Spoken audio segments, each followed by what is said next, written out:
الصلاۃ والسلام علیک یا رسول اللہ وعلی آلک واصحابک یا حبیب اللہ۔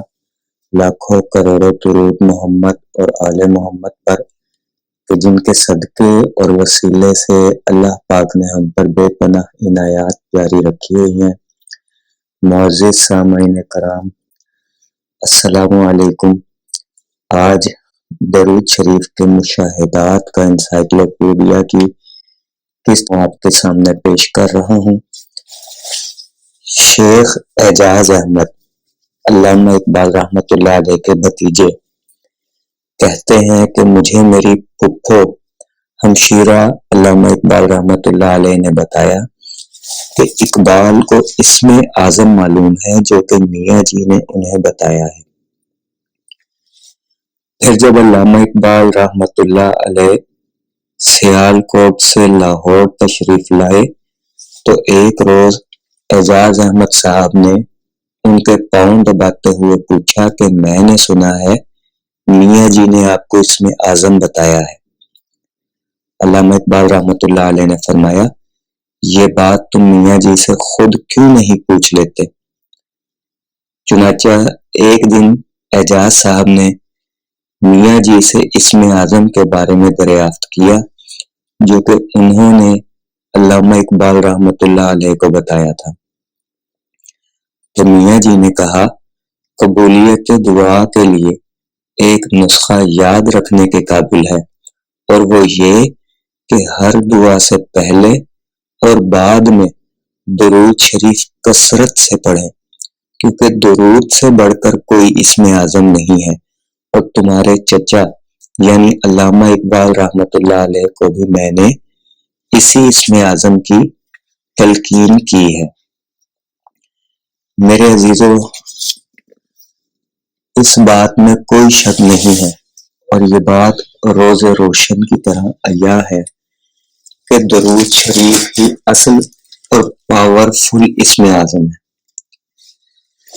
ایک مرتبہ درود شریف کے رستے پر محبت سے چل کر تو دیکھیے، باقی کے سارے وظائف بھول جائیں گے، کیونکہ درود شریف پڑھنے والے کے قدموں میں کل کائنات رکھ دی جاتی ہے اور لوح و قلم اس کے ہاتھ میں دے کر کہا جاتا ہے کہ اپنی مرضی کی من پسند تقدیر لکھ لو۔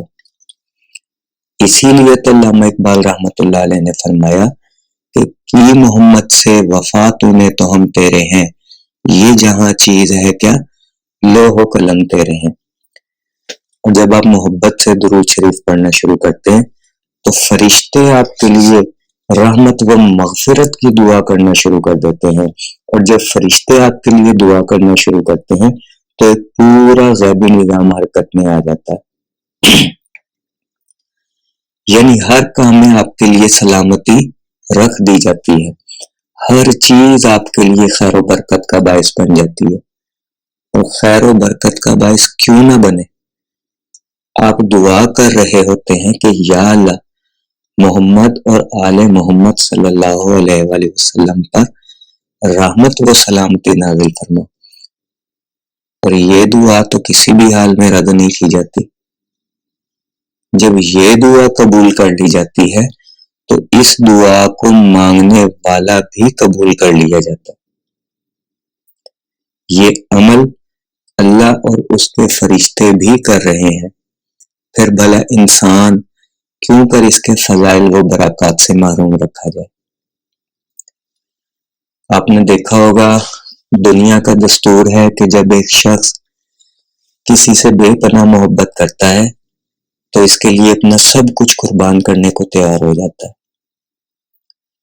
تو پھر ایسے شخص کے سامنے جو بھی اس کے محبوب کی تعریف کرے، اس کے محبوب کے گن گائے، تو ایسا کرنے والا اس شخص کا منظور نظر بن جاتا ہے، وہ اس کو عزت و احترام کی نگاہ سے دیکھتا ہے، اس کو اہمیت دیتا ہے اور اس پر اپنی عنایات جاری کر دیتا ہے۔ بالکل اسی طرح جب ہم اللہ پاک کے محبوب نبی آخر حضرت محمد مصطفیٰ صلی اللہ علیہ وآلہ وسلم کا ذکر کثرت سے کرتے ہیں اور لوگوں کو اس ذکر کی دعوت دیتے ہیں، تو ہم بھی اللہ پاک کے محبوب بن جاتے ہیں۔ دیگر وظائف و عبادات میں آزمائش آ سکتی ہے، یعنی آزمائش برحق ہے، بلکہ میں تو اکثر یوں کہا کرتا ہوں کہ جب کوئی شخص اللہ پاک سے محبت کا دعویٰ کرتا ہے تو اللہ پاک اسے آزماتے ہیں کہ دیکھے تو صحیح زبانی کلامی محبت ہے یا دل سے محبت کرتا ہے۔ جانتے سب کچھ ہے اللہ پاک، لیکن پھر بھی اس محبت کے بدلے اسے آزمائش میں ڈال دیتے ہیں۔ اور جو شخص بارگاہ رسالت مآب صلی اللہ علیہ وآلہ وسلم کے دروازے سے ہو کر اللہ پاک کی طرف جاتا ہے، اللہ پاک اسے نوازتے جاتے ہیں، عطا کرتے جاتے ہیں، اور آزمائش میں ڈالنے کے بجائے راحت اور سکون مہیا کرتے ہیں، اس کے لیے آسانیاں پیدا کر دی جاتی ہیں، اسے بخش دیا جاتا ہے، دنیا و آخرت میں کامیابیاں عطا کر دی جاتی ہیں اس کو۔ لہٰذا آپ تمام احباب بارگاہ رسالت مآب صلی اللہ علیہ وآلہ وسلم کا دروازہ پکڑ لیجئے۔ یہ وہ در ہے جہاں سے کوئی خالی ہاتھ نہیں لوٹتا، جہاں پہ کسی کا دل نہیں توڑا جاتا، دشمنوں کو بھی عطا کیا جاتا ہے۔ ہم تو پھر آپ صلی اللہ علیہ وآلہ وسلم کی امتی ہیں، جھولیاں بھر بھر کر عطا کیا جاتا ہے، روتے ہوئے کو تسلی دی جاتی ہے، شکستہ دلوں پر دست شفقت رکھا جاتا ہے۔ تو جب اتنی فضیلت و برکات سامنے ہو تو کون شخص ہے جو اس دروازے سے منہ موڑے گا؟ ہر شخص کو یہاں سے ملتا ہے، بلکہ ہر شخص کو یہیں سے ملا ہے اور ملتا رہے گا۔ دعا گو ہوں کہ اللہ پاک ہم سب کو درود شریف پڑھنے، پڑھوانے، لکھنے، لکھوانے اور اس کی اشاعت و تبلیغ کرنے والا بنائے۔ صلی اللہ علی محمد، صلی اللہ علی محمد، صلی اللہ علی محمد۔ السلام